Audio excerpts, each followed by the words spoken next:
सबके दिल को छू गई है। विराट कोहली युवा ये खुशी उस चीज की है, उस चीज की कदर की है जो मिली नहीं, और जो मिलती नहीं ना उसकी कदर ज्यादा बढ़ जाती है।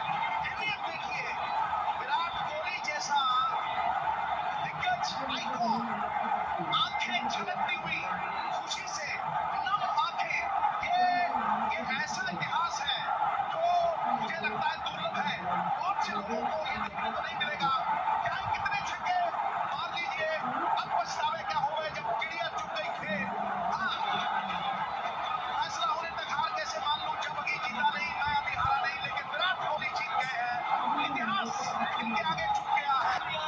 आईपीएल का अमृत आरसीबी ने बदल दी तारीख की तकदीर, मार दी आरसीबी ने जीत की लगी। आखिरकार 17 साल का इंतजार हुआ एक world challengers Bengaluru are the champions of the Tata Indian premier league. Rajat के हाथ लगे स्वर्ण और कोहली का किंगडम, ये साम्राज्य आज हुआ है पूरा। शुरू के आगे फिर क्या है, बात खाजा है, बाकी सारी दुनिया